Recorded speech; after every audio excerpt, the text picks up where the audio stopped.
हमारे सभी दर्शकों को सादर प्रणाम। जय श्री कृष्ण।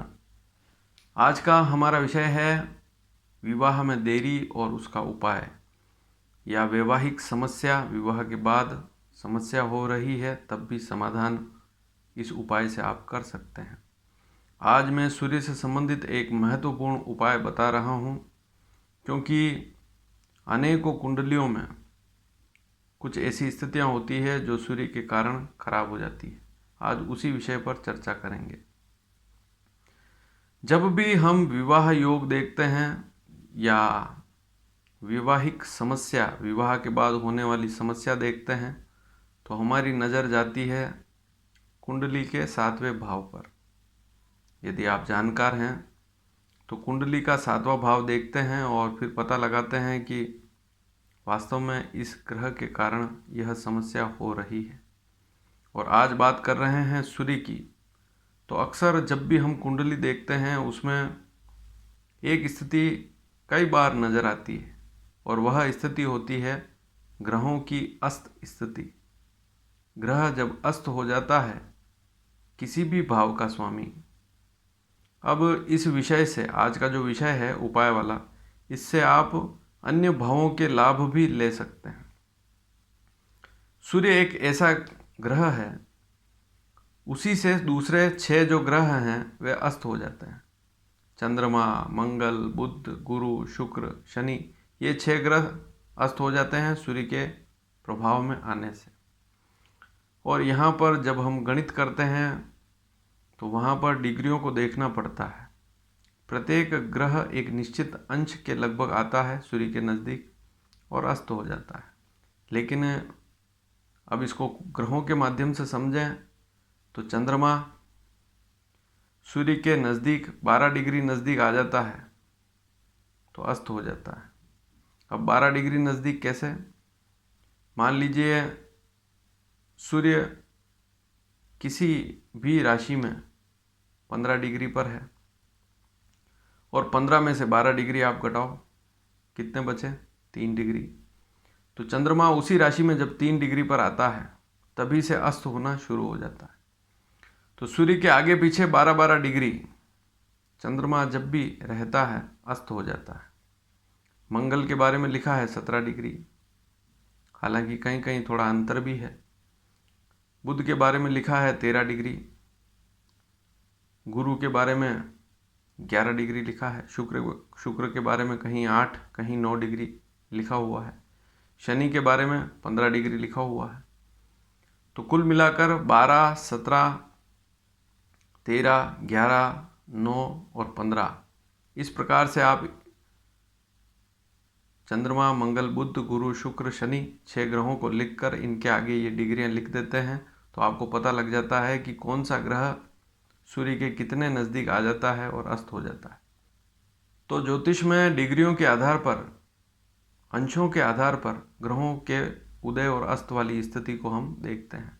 पंचांगों में ये सारी स्थितियां हर वर्ष लिखी हुई होती है, और आपकी जो जन्म पत्रिका है उसमें भी ये सारी बातें लिखी हुई होती है। कौन सा ग्रह अस्त है, शुक्र अस्त है कि चंद्रमा अस्त है कि मंगल अस्त है। अगर वह ग्रह जो अस्त है वह सप्तम भाव का स्वामी है तो उससे भी विवाह में देरी होती है, वैवाहिक समस्या रहती है। और वहाँ पर हमें उपाय क्या करना होता है? जो ग्रह अस्त हो गया उसकी स्थिति तो कमज़ोर हो गई। जिस ग्रह के कारण अस्त हुआ वह कौन है? सूर्य। तो वहाँ सूर्य के उपाय करने होते हैं।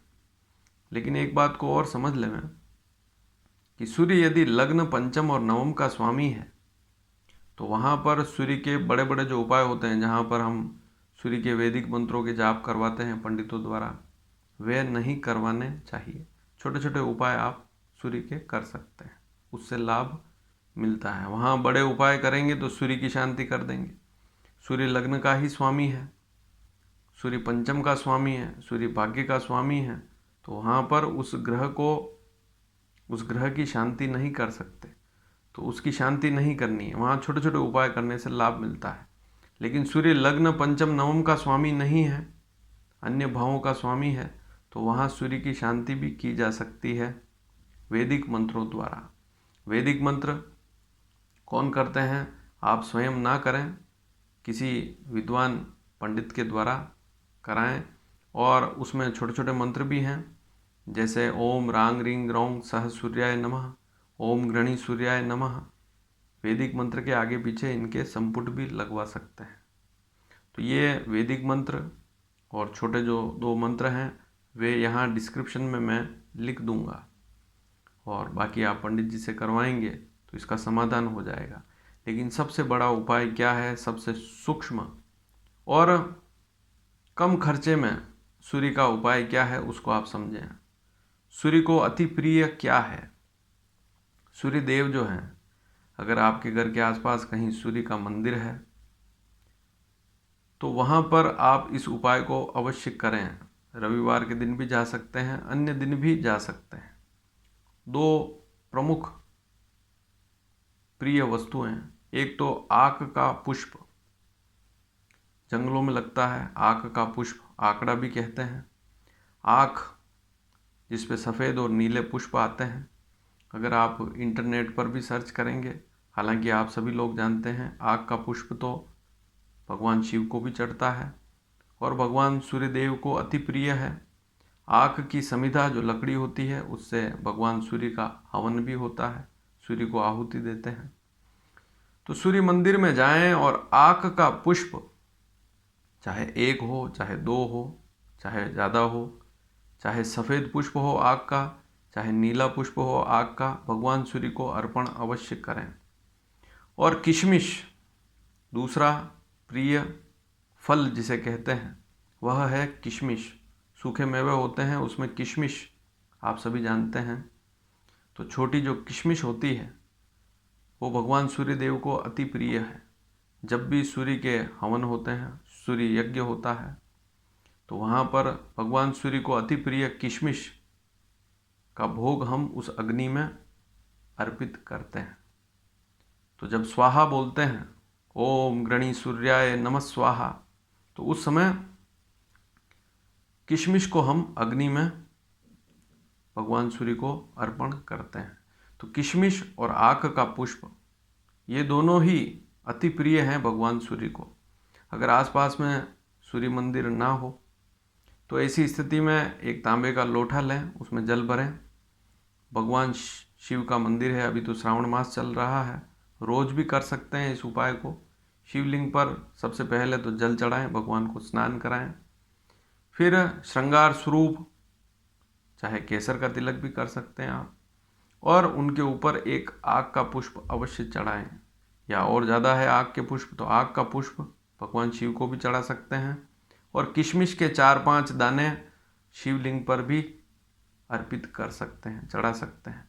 उससे भी लाभ मिलता है। और आप भगवान शिव से प्रार्थना करें कि सूर्य मेरी कुंडली में सप्तम भाव का जो स्वामी है उसको अस्त कर रहा है, इसलिए मेरे विवाह में देरी हो रही है, वैवाहिक समस्या हो रही है, उसका समाधान करें। और चढ़ाते समय भगवान शिव का कोई भी मंत्र आप पढ़ सकते हैं। और सूर्य को जब चढ़ाते हैं, सूर्य देवता की मूर्ति है आपके आसपास में कहीं मंदिर है तो वहाँ ओम गृणी सूर्याय नमः इसको पढ़ सकते हैं।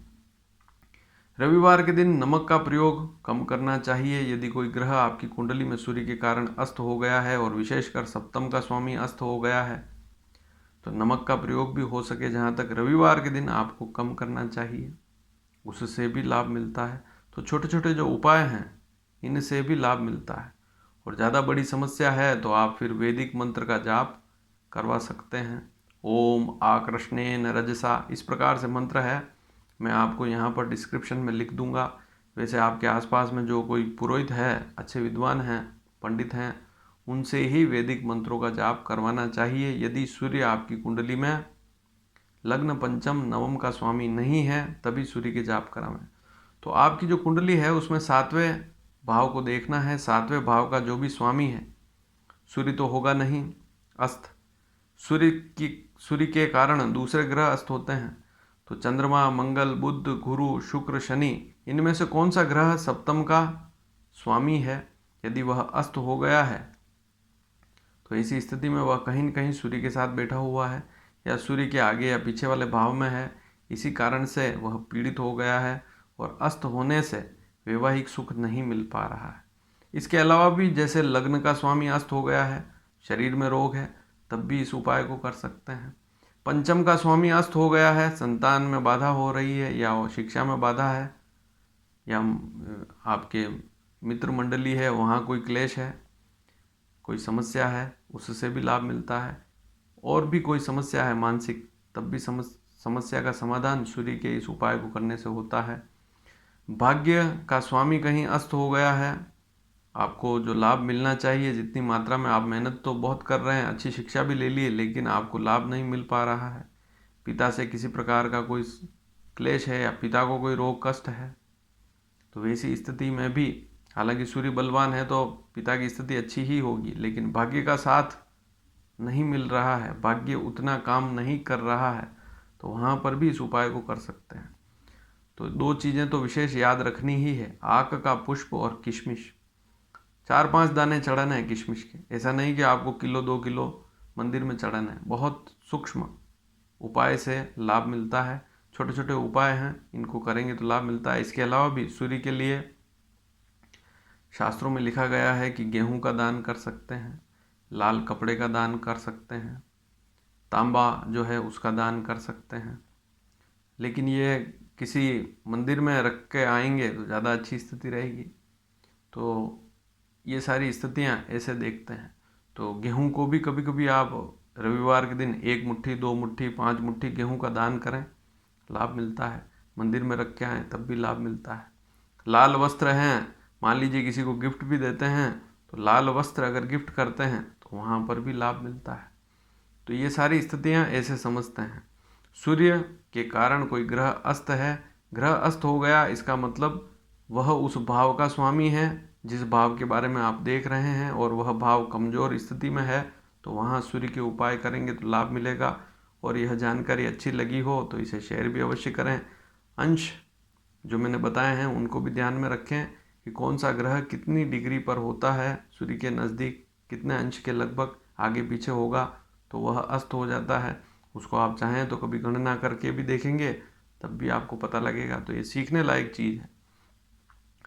तो सूर्य के उपाय छोटे छोटे हैं, उनको करने से ही बड़ा लाभ मिल जाता है, तो ज़्यादा बड़ा खर्चे करने की आवश्यकता ही नहीं। और यदि वैदिक मंत्र का जाप कर रहे हैं तो वहाँ वैसी स्थिति में आपको 7,000 मंत्र कम से कम करने होते हैं। और वैसे तो शास्त्रों में लिखा है कि अभी कलयुग में उसके 4 गुना करने होते हैं, उसमें खर्चा भी बहुत ज़्यादा आता है। तो छोटे छोटे उपाय से ही लाभ मिल रहा है, तो बड़े खर्चे क्यों करें, इस बात को भी समझें। तो सूर्य के 7,000 जाप होते हैं वैदिक मंत्रों के, और उसको संपुटित कराएं तो और ज़्यादा बड़ा खर्चा आता है। तो छोटे छोटे उपाय करें, लाभ मिलेगा। और इस उपाय को तो जो आज बताया मैंने कि आक का पुष्प और किशमिश, इससे संबंधित उपाय अवश्य करें, लाभ मिलेगा। यदि सूर्य के कारण कोई ग्रह अस्त है और वास्तव में सूर्य वहाँ नुकसान कर रहा है, तभी इस उपाय को करना है। धन्यवाद। जय श्री कृष्ण।